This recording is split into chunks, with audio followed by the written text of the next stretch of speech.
The Rnli is all about teamworking, and obviously every boat has to have a crew, and the team has to work together. Left and right hand have to know what they're doing.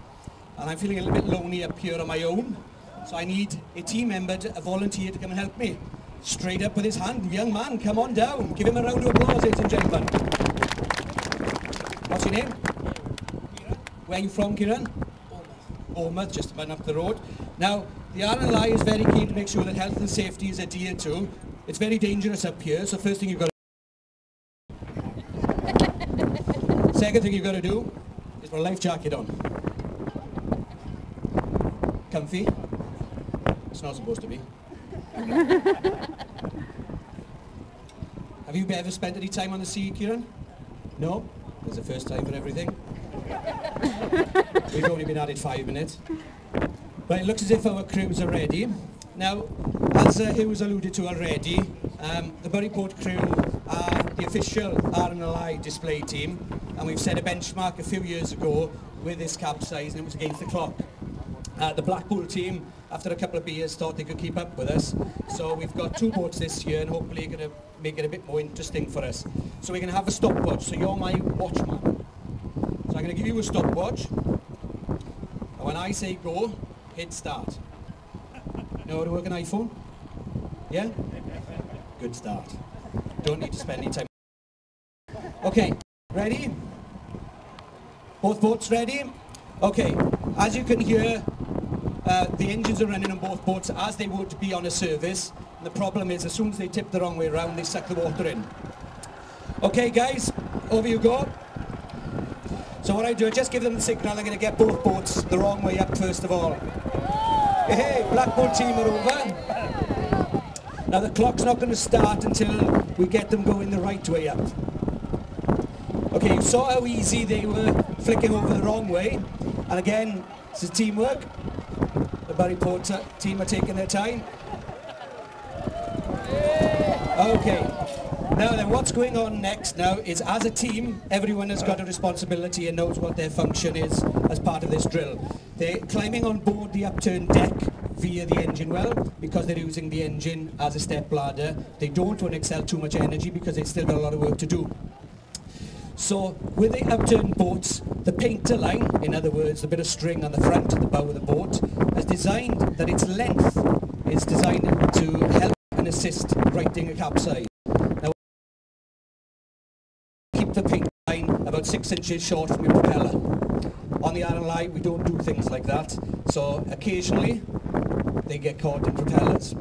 So it's important, maintenance and training and everything else, that the boat is looked after, because you never know when you need that painter line. Blackpool team ready to go, are you? Okay, they're cheating, they're not using the painter line. Okay. Burry Port team are also ready. I don't think either one of them are going to do it with those lines. You're going to need your painter line, guys. We'll see.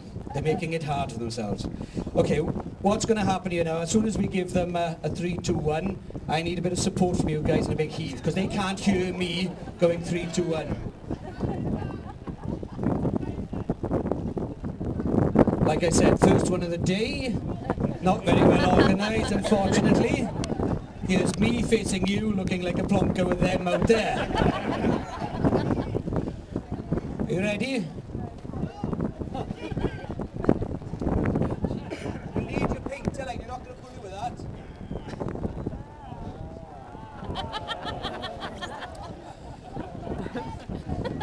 So what the Blackpool team are now doing is doing it properly, and they're rigging up their painter line. Now, on the side of a D-class, there are handles, grab handles, and the rule is the painter line goes to the first and third handle to be in the right position for the crew when they get back on the deck. And as you can see, they're now getting organised. I think they're trying to cheat by getting other lines on it.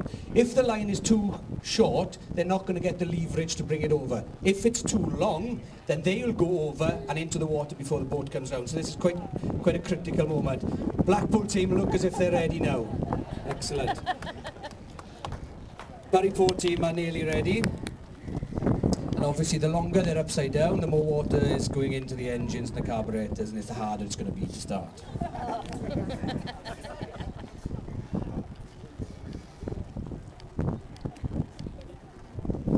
Now we have also got a rule while we're doing this. Contrary to what it looks like, the rule is fatty up front. Now the biggest crew member has to be close to the bow of the boat. That makes it easier to ride. So you can tell who the fatty is on the Blackpool team already. And on the Burry Port team is Havin, and he is our station fatty.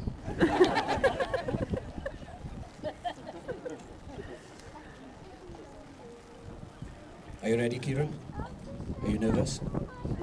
Quite a little bit of responsibility, you know? You'll be all right. I'll help you out. Okay. It looks as if we're ready at last. Give them a round of applause. They deserve that. Okay, Burry Port ready? Blackpool ready? Okay.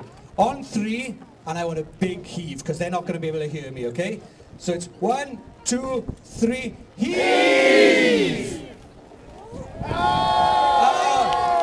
Blackpool have cheated. Burry Port can't hear you. What a louder heave. 1, 2, 3, heave! Loud enough. They needed a head start anyway. Okay, this time, guys. 1, 2, 3, heave!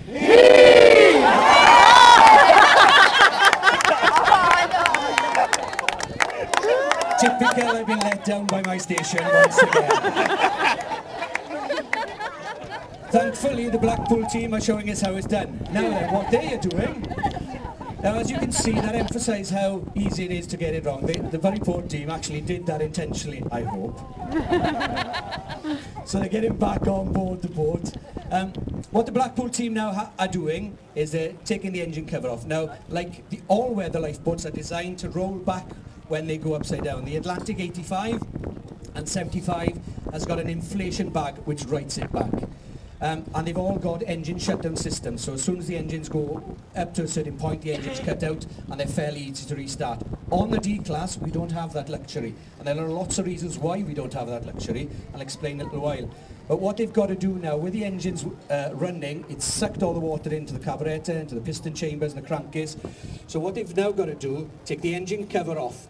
Now, as I'm sure you can appreciate, when this happens in real life, in the surf or out in the bay, the adrenaline's going, all your training may go out the window. Underneath each engine cover, there's an instruction sheet. So if the crew ever do forget, because they might not have practiced it for some time, they can just look underneath the cover and there's a set of instructions talking them through the steps that they need to do to get the engine restarted. So what they're doing, first of all, is they're taking the spark plugs out.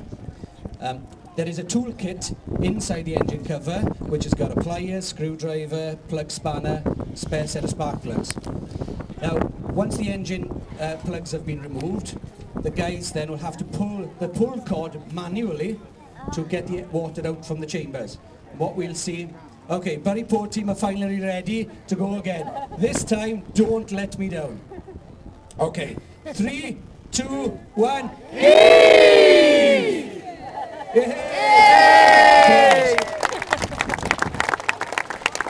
Now you still got to get that engine started before the Blackpool team. Don't let me down. Okay, you can see with the Blackpool boat, I'm sure you can all see that from the stand actually, you can see the water being sprayed out of the piston chambers. What they've got to do is pull the engine over at least 30 times. And that's not easy. You think they might have spent 10-15 minutes in the water trying to get back on the upturned boat. It's important that all our crews go through a stringent medical and are physically fit. Once they've pulled it over 30 times, they will then put the spark plugs back in, hand tight, to get some compression to lift the water up from the crankcase into the piston chambers again. Then they'll have to come out once again and do the same thing all over again. On the third attempt, they'll put them in and tighten them, put the HT leads back on. As well as draining the piston and the crank chamber, there's water gone into the fuel mixture. The only modification to these engines is a drain valve on the carburettor. So they can drain the water and contaminated fuel from the carburettors, close the valve, reprime it, and that's all the fuel system needs for a purge. So it looks as if the plugs are going back in on the Blackpool boat. Burry Port guys have got their spark plugs out, and you can see the water coming out from this one when they pull it over. Now, It does take a bit of pulling because obviously with the water you get a compression lock there, so it's very important that they do get the spark plugs out. Now because they did bugger about and make a bit of a hash of this, there's a lot of water in there. How are we doing for time, Kieran? Did you press start? You didn't press start. It's lucky it's the first one of the day. I should have been watching. Don't worry about it. I did look at my watch. Now then, Kieran, do you know what you've got on you here? Turn around and face the crowd and smile. Whilst they're getting the boat started, I'll talk you through some of the equipment that we carry on board and some of the personal protective. You can see Kieran's got a helmet on with a visor. On this type of boat, they are very, very wet boats. You get a lot of spray when it comes off the bow, and obviously it can go in your eyes. Salt water does play hell with your eyes. So the visor is very, very useful. The helmets are very lightweight, and you can hear quite clearly with them. They're not like a motorbike crash helmet doing it over your ear. They're very good. The life jackets, these are a crew saver jacket, which has got enough inherent buoyancy to keep him afloat without having to inflate it. It's also got inside these Velcro bags here, and I won't pull it, don't worry. There's a light, so in the dark, and you can see on the top of his helmet he's got a bit of Velcro. Now what he does in the night, he takes the Velcro off, and he shuts it on his head. Now you may think that looks stupid. You don't really, Kieran, you don't really. But it serves a very important purpose, because if you do capsize, you end up in the water, you end up getting washed away from the boat at night. The only part out of the water is your helmet. And your light can be seen for many, many miles, obviously from an all-weather lifeboat or from a helicopter. As well as the light, on the other side, got the auto-inflation. And we have in here, for calling help, we have a clip-on. Where's the whistle gone? So he's nicked the whistle. Kieran, you're letting me down. There you go. Give it a blow. Excellent. Now, the whistle is obviously for calling help. If you want to get somebody's attention, again, once adrenaline's going, you get tired. So there's quite a lot of kit in this jacket, as well as the whistle, the helmet, the light. We've also got a harness line, so if we go on board a yacht, it does sound like a bag of nuts. There we go, that's a bit better. These two boats that we're using today are part of the capsize training fleet. They do get quite a hammering, as I'm sure you can appreciate, going upside down and back and forth. These engines go through in probably a year of their life what most boats will go through their whole lifetime, being started and going over.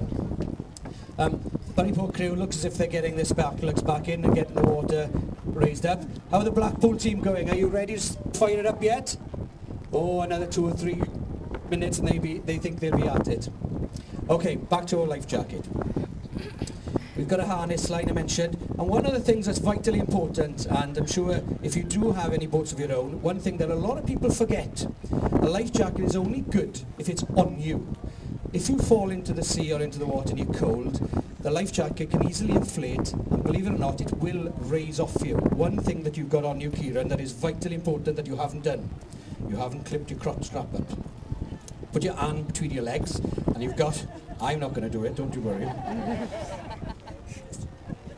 Here you go.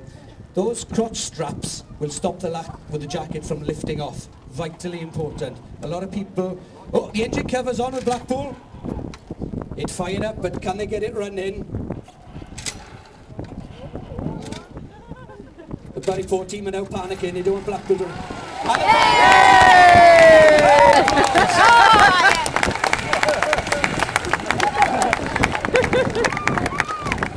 You can see why they are the Rnli capsize champions.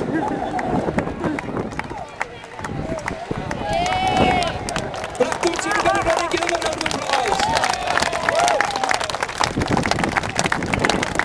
Well done to both. Thank you, Kieran, for your help. Do appreciate that. I'll have my stopwatch back.